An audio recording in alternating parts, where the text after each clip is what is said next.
chapitre 2 부탁하기 s'il vous plaît, je vous en prie. s'il vous plaît는 영어의 please에 해당하는 부탁드립니다 라는 표현으로 사용을 한다고 말씀드렸죠? 뜻을 전부 풀어헤쳐보면 그게 당신의 마음에 드신다면 이라는 말이 되겠습니다. 보통 우리가 뭔가를 부탁할 때 말 끝에 붙여서 쓸 수가 있어요. 예를 들어 문 좀 닫아주세요 라는 말을 할 때 문 좀 닫아주세요 하는 말 뒤에 이 s'il vous plaît를 붙이면 부탁하는 말이 되는 거죠. 문 좀 닫아주세요는 프랑스어로 fermez la porte 라고 말할 수 있습니다. fermez la porte. fermer, 닫다라는 동사고요. la porte, 문이라는 프랑스어 여성명사입니다. 그래서 fermez la porte 라고 말을 하게 되면 문을 닫아주세요 라는 말이죠. 이 문장 뒤에 s'il vous plaît라는 말을 붙여서 문을 닫아주시기를 부탁드립니다 라는 표현이 되는 겁니다.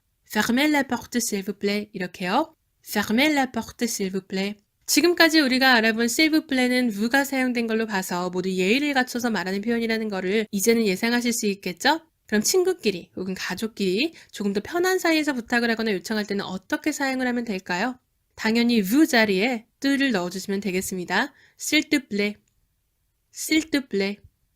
이렇게 사용을 하면 편한 사이에서 부탁을 할 때 쓸 수 있는 표현인 거죠. 문 좀 닫아줄래? 라고 가까운 사이에 부탁을 한다면 ferme la porte s'il te plaît 라고 말을 하시면 되겠습니다. ferme la porte s'il te plaît. 아까 s'il vous plaît를 사용해서 말할 때와 지금 s'il te plaît를 사용해서 말할 때의 ferme 동사의 발음이 달라지는 것을 눈치채셨나요?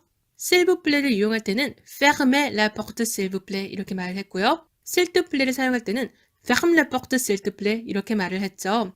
이 역시 우리가 나중에 동사에 대해서 배울 때 더 자세하게 알아보도록 할 텐데요. 지금은 s'il vous plaît를 사용할 때, 그러니까 vou에게 말할 때와 s'il te plaît를 사용할 때 동사의 형태가 달라지는구나 정도의 눈치만 채고 넘어가셔도 좋습니다. 이렇게 s'il vous plaît와 s'il te plaît는 부탁을 할 때 사용된다는 걸 기억해 두시면 좋겠습니다.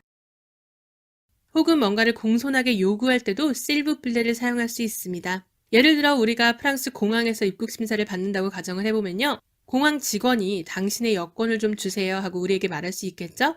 그럴 때 당신의 여권, votre passeport 뒤에 s'il vous plaît만 붙이면 당신의 여권을 주시길 부탁드립니다 라는 말로 사용을 할 수가 있습니다. votre passeport s'il vous plaît.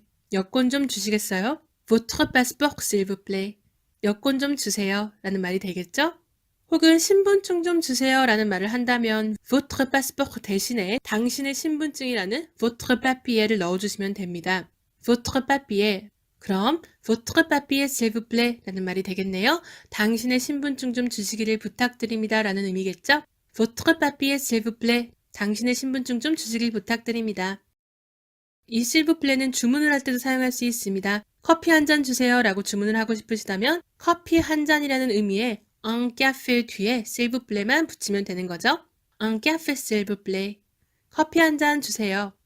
un café s'il vous plaît. 마지막으로 우리 je vous en prie 이 표현을 조금 더 들여다보고 마무리를 해볼까요? je vous en prie. 앞서 우리가 감사의 표현에 대응하는 천만의 말씀이십니다 라는 표현으로 알아봤었죠. 하지만 제가 잠깐 예고를 해드렸듯이 때에 따라서는 부탁 혹은 요청을 할 때 사용을 할 수가 있습니다. 물론 지역에 따라서는 je vous en prie 역시 s'il vous plaît를 사용할 수 있는 경우 대부분을 대체해서 사용을 할 수 있다고 해요. 하지만 요즘엔 je vous en prie는 부탁을 할 때 사용하기에는 조금 과하다 해서 그렇게 자주 사용이 되지는 않는 추세입니다. 그럼에도 불구하고 여전히 je vous en prie를 유용하게 쓸 수 있는 상황을 몇 가지 알려드릴 수 있을 것 같아요. 이 je vous en prie는 상대방에게 뭔가를 하시라고 말할 때 공손하게 말할 수 있는 표현이에요. 이게 무슨 말인가 하면요. 몇 가지 예를 들어볼까요? 우리가 대화를 나누다가 동시에 말을 시작했을 때 상대방에게 먼저 말씀하세요 라고 말을 할 수 있겠죠. 그럴 때 바로 이 je vous en prie를 사용할 수 있겠습니다. je vous en prie, 먼저 말씀하세요. 이런 뜻으로 사용이 되는 거죠. 다른 예를 하나 더 들어보겠습니다. 어떤 가게에 들어가려고 하다가 유모차를 끌고 오는 분을 발견했어요. 그럼 우리는 먼저 들어가세요 라고 양보를 할 수 있겠죠? 이런 경우에도 이 je vous en prie를 사용해서 말할 수 있겠습니다. je vous en prie 이렇게 말을 하게 되면 이런 상황에서는 먼저 들어가시라는 의미로 사용이 되는 겁니다. je vous en prie, 먼저 들어가세요 라는 말이 되겠죠?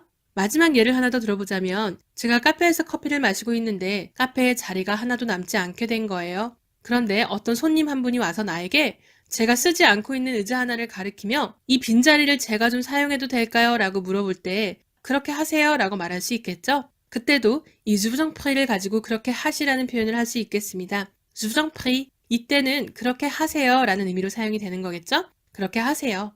그러니까 이 je vous en prie가 영어의 please처럼 사용이 될 때는 상황에 따라서 이렇게 의미가 아주 조금씩 변하면서 쓰이는 겁니다. 기본적으로 je vous en prie라는 표현은 매우 공손한 표현이라는 것만큼은 변함이 없습니다. 처음 만나는 사람이나 예의를 갖춰야 하는 상황에서 사용해서는 안 좋을 건 없다는 말이겠죠? je vous en prie는 다음 시간에도 한 번 더 살펴볼 것 같으니 이쯤 해두도록 하겠습니다. 물론 이쯤 한다고 하기에는 좀 많이 한 것 같지만요.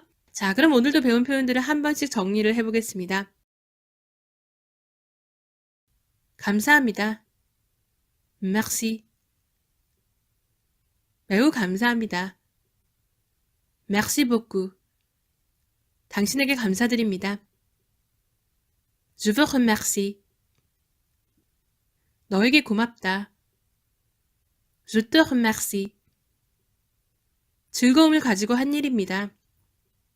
Avec plaisir. 천만에, 천만에요. De rien. 혹은 Il n'y a pas de quoi.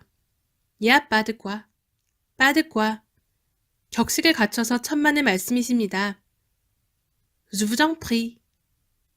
Je t'en prie. 부탁을 할 때나 주문을 할 때 사용이 되는 부탁드립니다.